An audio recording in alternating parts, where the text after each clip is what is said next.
Okay. Let's lower the music just a tidge. I don't even know what a tidge is. Is that a slur? Did I just say a slur? I'm sorry, everybody. I don't know what I'm doing. It's late, and I'm testing out my new laptop that I got here. This is a Sports Goose Mini. So we're not we're gonna come back for SG 149 sometime in mid-September.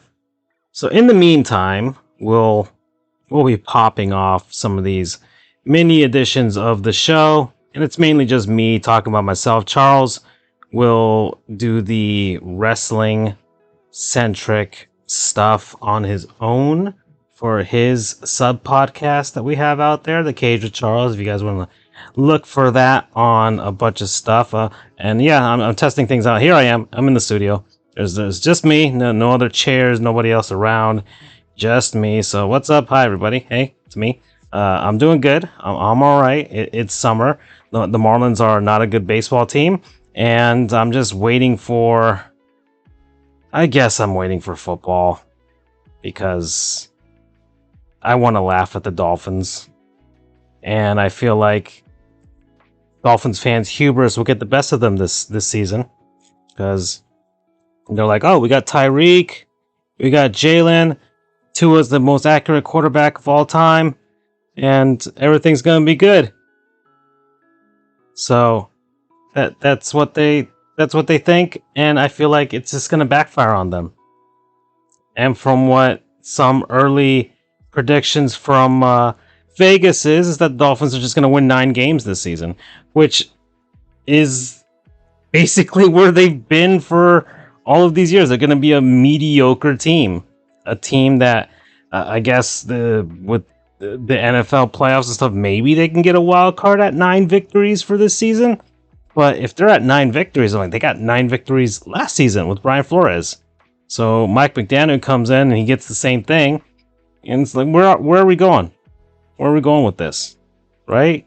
Like Adam Gase had himself 1 winning season here, and look how that turned out. So you're gonna tell me that suddenly the whole thing's been turned around? And like, no, it's gonna be more of the same from in Dolphin Land. So that's what I think. But yeah, I'm here. So we're talking about CC Sabathia. That's what we are talking about here in the virtual studio here. There's some scores above. Baseball is happening. It's going on. It's actually getting pretty excited because now we're starting to see teams that are the contenders are contending, the pretenders are falling apart, and my baseball team is one of the pretenders, and they're just not good. So it's time to start selling off some pieces, and we'll figure out what to do for next season.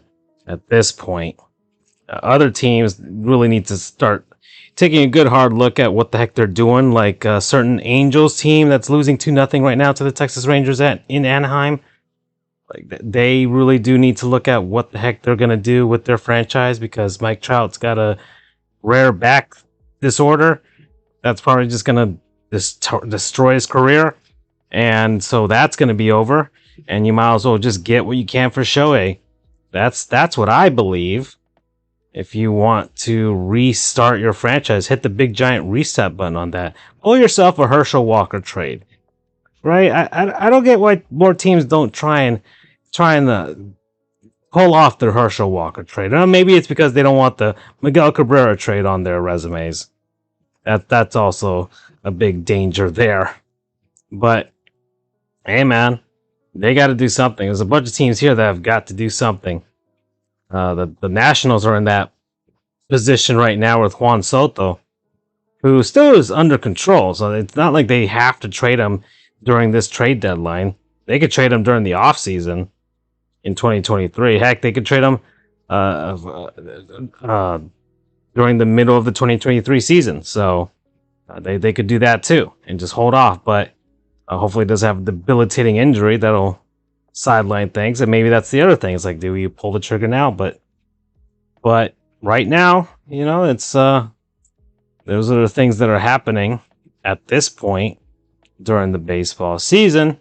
So the trade deadline is going to come up. I might do a trade deadline SG mini. Just to kind of recap things, see where everything's moved on, maybe go through what all the other teams have done once the dust settles. And yeah, well, okay, so this intro has kind of gone on pretty long here, and I might as well get to the actual point of what I did want to talk about, which is the guy up on the screen above me. Let's zoom in on that. His name is CC Sabathia. And I don't know, I've just been thinking about him lately. Okay, he's thin now. He's been looking good in retirement. He's got his own little media thing that he's doing, trying to create his own little media empire. So that's what he's doing. When he was playing, 6'6", 300 pounds. Definitely not that anymore. He's lost some weight. I don't know how much weight he's lost. But he's lost like a good probably 50 pounds at least. He's looking very svelte, especially at 6'6". And he's mainly known for pitching with the New York Yankees, a record of 251 victories, 161 losses, 3.74 career ERA, playing mostly in the American League. 3,000 strikeouts, which is one of the big Hall of Fame numbers, and I think that's what's just going to get him in. Right? We're no longer at an age where victories are the thing, because 300 wins is going to be really hard to get for most pitchers now. Most pitchers, 300 victories. That's not real. Like it's not reasonable for most guys unless you are on a super successful team. And CC played on some okay to good Cleveland teams. Then a wild card push with Milwaukee, and then he won a World Series with the Yankees and played on some good to okay Yankees teams, and even tried to hang on for this last bit of success that they've had in the past few seasons, but just his body just couldn't do it anymore. But he was the anchor of the rotation for the Yankees during the post Andy Pettitte era. I'm just gonna say Andy Pettitte because he's probably the starter you think of when you think of the Yankees from like the 90s and stuff. Yeah, Roger Clemens, yeah, sure. And we could say that too, but I would say just Andy Pettitte in general would be that guy. But yeah. So 19 seasons, he won a Cy Young Award. Was the American League Championship Series MVP, the ALCS MVP in 2009, and of course won that World Series. Born in 1980 from Vallejo, California, up around the Oakland area. Selected 20th overall by Cleveland in the 1998 draft. 19 seasons. I think I said that already. And yeah, 2007 Cy Young Award with Cleveland. And Cleveland made a mid-season trade to send him over to Milwaukee, help them in their playoff push, and then he signed with the Yankees and won the World Series. So that era of CC's career, just off the top of my head, was like the peak of his talents.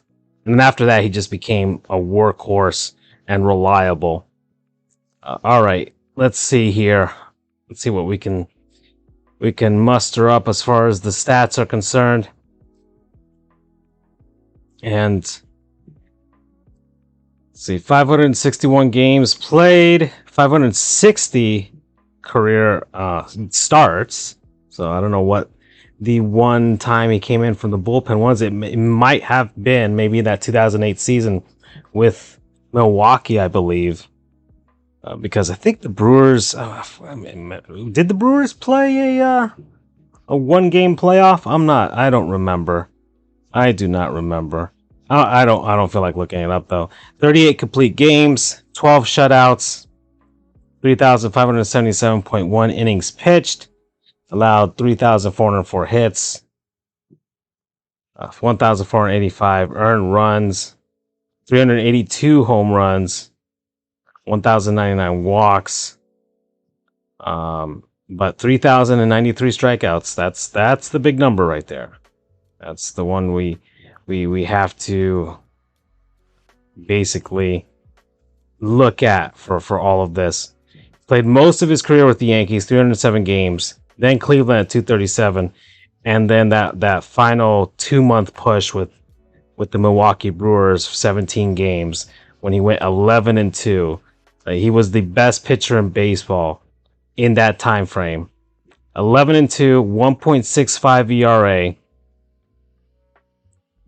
7 complete games in those 17 starts. This is insane. 3 of them shutouts. 3 shutouts. 130 innings pitched. And yeah, he played like insane. 128 strikeouts. So hold on, let me actually try and do some math here as we break down CC's Milwaukee Brewers stint, which was legendary, by the way. I think a lot of people in Milwaukee love him just for that alone. They didn't win the World Series. They didn't even make it to the to the NLCS that season. But it was legendary. It was a legendary run for CC. 17 games started. He won 11 of those games.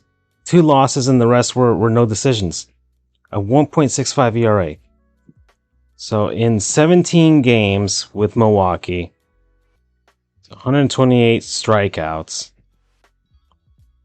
So he was getting averaging 7 strikeouts per game. So that's a pretty damn good clip. That's gonna get you some victories for sure. And then with the Yankees, most games he's played with them, 307, and pretty much all of the rest of his career. I mean, it's pretty well balanced in general. 3.81 ERA with New York, 3.83 with Cleveland. It seems like his entire career was just well balanced, and he just stayed healthy most of that time. So he racked up those 3,000 strikeouts. He knew how to get people out, and he was coming into the league when strikeouts were starting to go up. So that did help. But he himself was amazing. And then you just have that middle portion in Milwaukee, which was legendary. And I think when you take all of this into account, the 3,000 strikeouts, that 2009 World Series, the 2007 Cy Young, and that insane run with Milwaukee, it definitely puts him over the top. And I would say he's a first ballot Hall of Famer. I've already made the decision. Like this is something that I kind of already knew, but I wanted to see it for myself. I didn't realize how like insane his Milwaukee stint was, but it is crazy here. And a road warrior as well, 130 victories on the road versus 84 losses. So he's pitched more on the road than he did at home in his career, and he got the victories. So he's very reliable with regards to that too. And let's see, you got the day-night stuff as well, and then the months. And let's see, as far as his career, as far as months are concerned, let's see how he does. It seems like as the season, like he starts around April. All right, takes a bit to get going there. 33-27. So it takes him a bit to get going, and then he starts ramping it up by May, he's all warmed up and ready to go. By July, his Julys haven't been great. So dog days of summer, so he dips right there. But then August, he starts pumping up back again. August has been his best month, and then in terms of ERA, September is his best month as well. So as the games start to matter more, CC starts to do a lot better. He's 4-1 in the month of October, and yeah. So he definitely did turn it on when it came to actually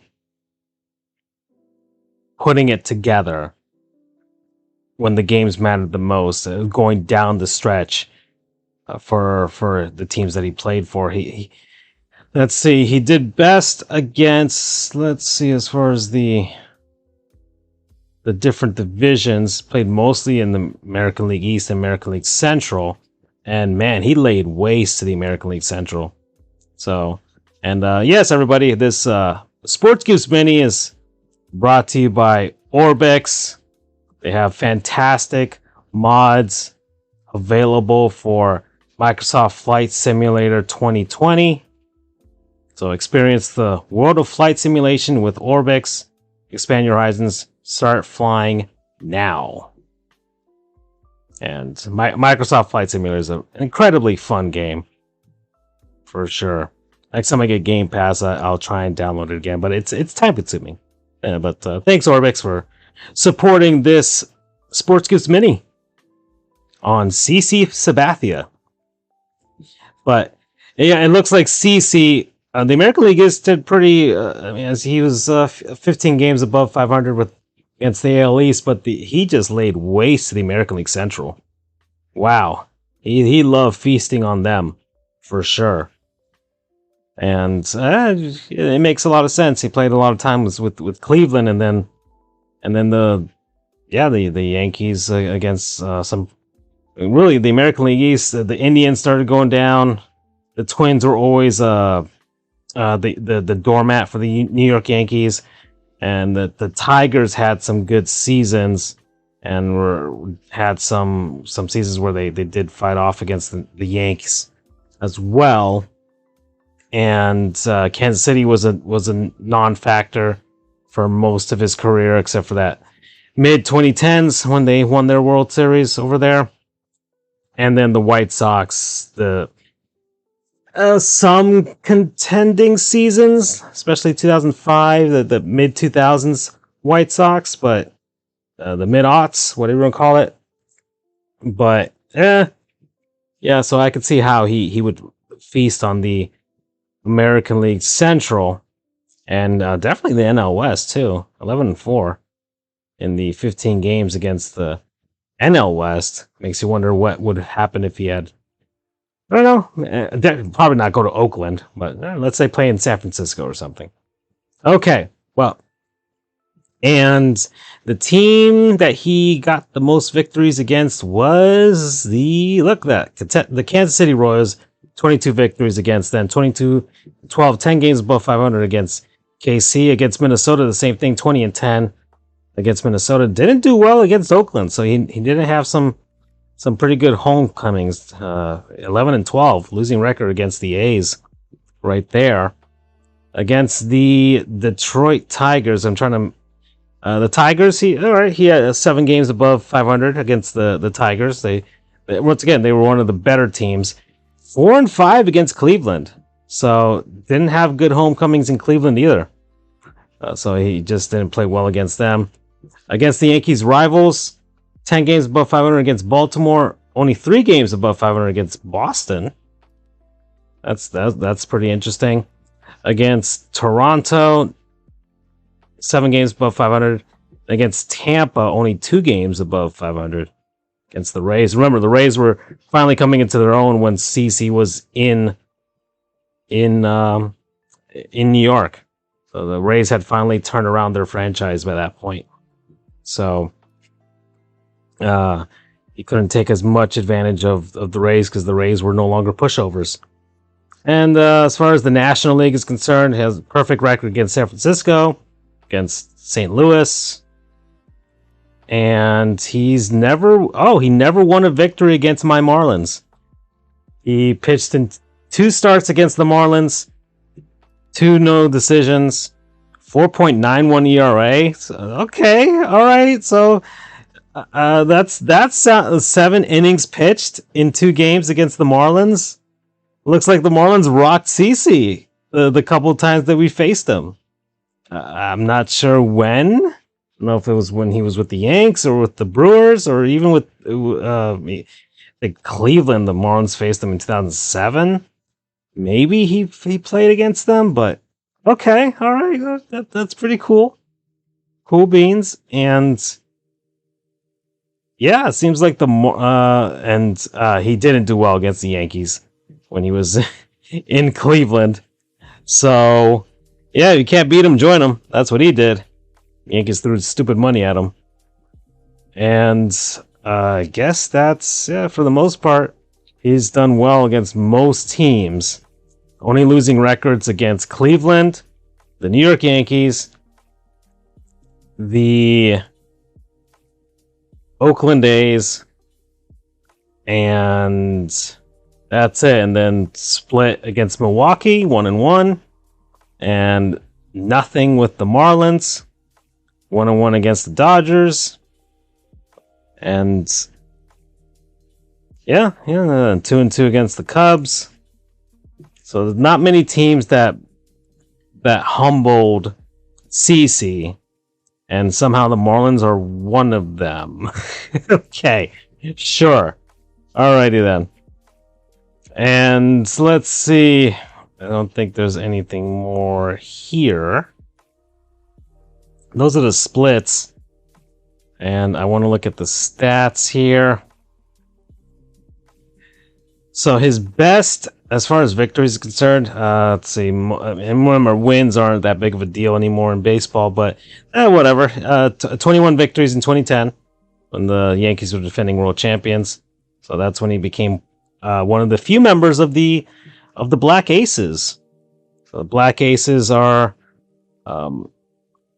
African American pitchers who managed to get 20 victories, and I don't believe there's many in that list.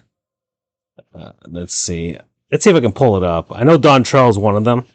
Dontrell Willis of the Marlins. He got that in 2005, but let's see. So we got Vida Blue, who did it 3 times with the Oakland A's way back when. Al Downing, Bob Gibson, of course, he did that 5 times. Doc Gooden with the Mets in '85. Mudcat Grant, who is the guy who basically is the guy who invented this. He's from Florida. Wow, look at that. Who invented this designation? So he played let's see, most of his career with Cleveland, I think. So there you go. Ferguson Jenkins, a Hall of Famer as well. There's only 2. Let's see, 2 of these guys are actual Hall of Famers here. Vida Blue's not a Hall of Famer. 209 victories. Okay. But 3 World Series championships, a Cy Young, an AL MVP. He's not a Hall of Famer? Vida Blue's not a Hall of Famer. Hall of Fame in San Francisco, Hall of Fame in Oakland. He has a no-hitter. He has in his career. I guess in 1971 was like the peak year for him, and then he won 3 World Series in a row with Oakland, but not a Hall of Famer. Interesting. 206 victories. 209 victories. I guess that's why. And yeah, I'm sorry. I'm going off on a tangent here, but wow, he's not a Hall of Famer. Is that like a Veterans Committee thing? Can they look at that? The different eras? Because I might want to look at that. Just in case. He's in his 70s. And just take a look at it before... we don't want a Buck O'Neill situation. Finally made the Hall of Fame in 2022, by the way. So that a travesty was righted there, but it's way too late since he died. Anyways, so Ferguson Jenkins did it 7 times, winning 20 victories. Sam Jones once, Don Newcomb 3 times, Mike Norris once, J.R. Richard once, Dave Stewart 4 times, Earl Wilson 1 time, and Don Trell did it in 2005, CC did it in 2010, and David Price did it in 2012 with Tampa. So those are all of the Black Aces. And all right. Okay. But once again, the victory, I mean, it's hard to do. I would say that it's hard to do, to win 20 victories in a major league season now. So especially with guys, maintenance programs and things like that, guys don't pitch as long, and just your team has to kind of help you there too. So anyways, I mean, these numbers for CC are just, they're good. They're just really good. And once again, he was just so consistent. Look at this. He had double-digit victories in pretty much all but one season. Actually, no, in every season. In every season that he played in, except towards the end, when he was starting to get more injured, 2014, 15, 16. But then the Yankees start roaring back to contention in 2017.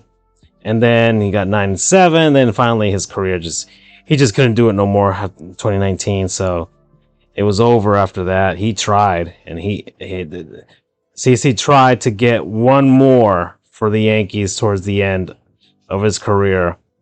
And it's still not that bad. 4.95 ERA, yeah, that was pretty high up there in 2019, but he was hurt. But the season before that, 3.65 ERA, which is pretty consistent with his career average of 3.74. So he was just consistent. All right, 2001 made his debut. Then 2002, like, he won a ton of victories there. 2002, the same thing. And then starts putting it all together. And then just his career in general. I mean, that 2008 season, my goodness gracious, that was his best career year as far as ERA, 2.70 ERA in 2008 between Milwaukee and Cleveland. And that's, I mean, talk about free agent year as well, because the Yankees threw stupid money at him. But guess what? He produced. Look at all of this. Look at his time with the Yankees. I mean, he was just consistent. And yeah, he was what? 49 victories away from 300. Okay, sure, but I mean, a bad Cleveland team in 2008 that unloaded him finally, and that's not his fault. He did what he could in Cleveland. Mediocre Cleveland teams, 2004, 2006, a good one in finally 2007, and then this Milwaukee team, and then with the Yanks, I mean, that's when he started racking up stuff. But then his injuries, I think had he played for slightly better Cleveland teams, and these injury plagued seasons between 2014, 15, and 16, had he probably would have gotten to 300. You would think he probably could have put together 49 more victories. He's going to be a first ballot Hall of Famer, no doubt in my mind. That 3,000 strikeouts is already the solidifier right there. But just overall body of work, great job, fantastic. I can't say anything more. In fact, it's already half an hour. So these SG minis are usually around this long, and yeah, well. We'll pick it back up. I might do baseball trade deadlines. Charles is going to try and recap some big wrestling news that's been going down for sure, and that's actually in the mainstream, and everybody knows what's going down. So there's that. And yeah, and then you guys can check out my other stuff. I have my gaming stuff, FJOGR. Just type that in anywhere, and you'll probably find me. You'll probably find me doing something, or just go, Sports Goofs. We're on everything. Right, the podcast, got the Twitch, got the YouTube, got Twitter. We're pretty much on everything too. Type in Sports Goofs, and you'll most likely find us. If not, we'll find you. Take care, everybody.